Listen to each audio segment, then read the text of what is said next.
Hello, Grace Covenant. It's Thursday, May 20th, and a new day is beginning, and it's settling into me, just the kind of whiplash of this last week. It was a week ago today that the CDC made their surprise announcement, and President Biden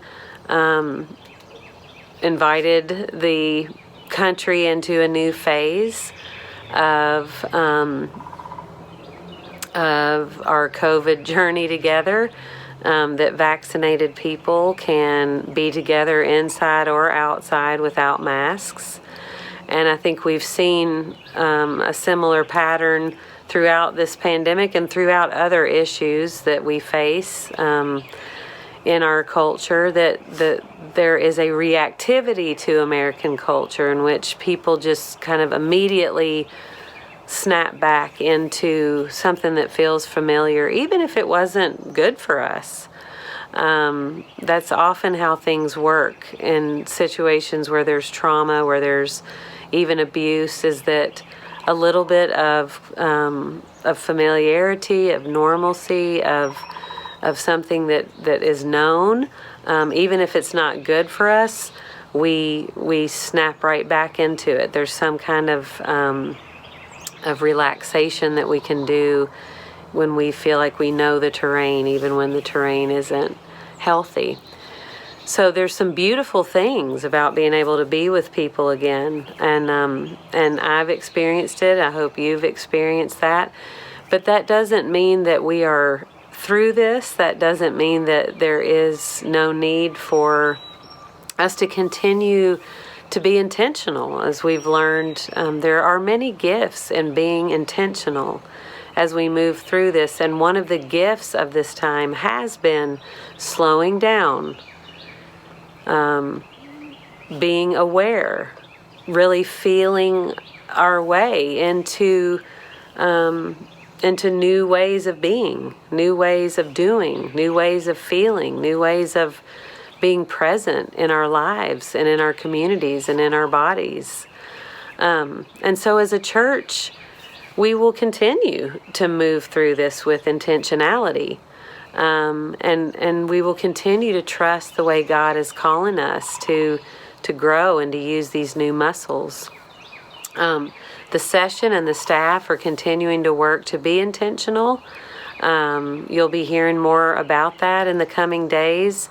But I'm really grateful to be a part of a community that's not afraid to go slow when we need to go slow, to move and shift and pivot when we need to do that.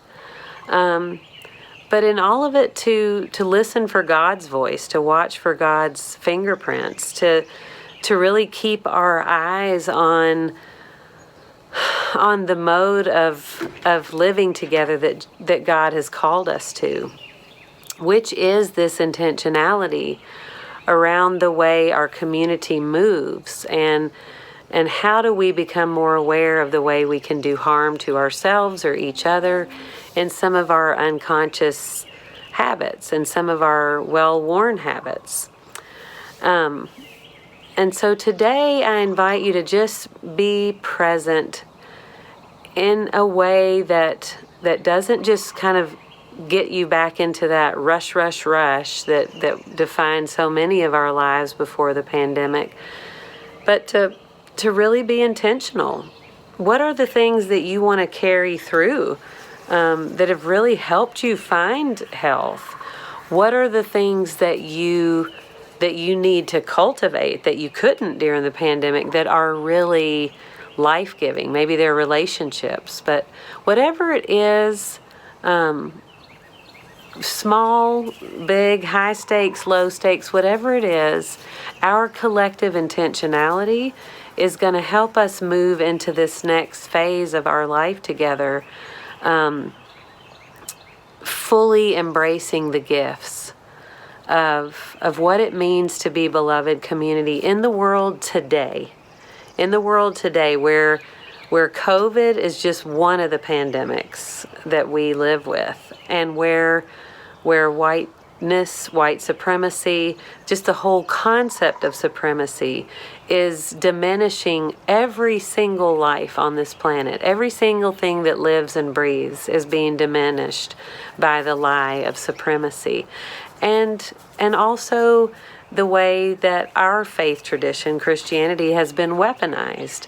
That is something we have an opportunity to dismantle, to find a new way to be, to find a new way to do the things that God is calling us to do and be the things that God is calling us to be, that mitigate the harm that people like us and cultures like ours and churches like ours have done in the past. And that feels so beautiful and exciting to me. It feels so promising.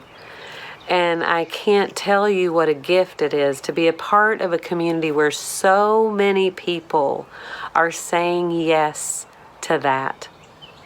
So I pray that we can say yes to today with that intentionality, and we can say yes to the next week and the next month and the next year and the next decade and whatever else it is that's ahead of us, but that we can say yes to the things that God is inviting us to embrace, that give us a chance and our culture a chance and our world a chance to truly live into a new vitality, mutual liberation, a way of being alive that doesn't do so much harm. So I send my love to you, and I look forward to what is ahead for us. Love you, Grace Covenant.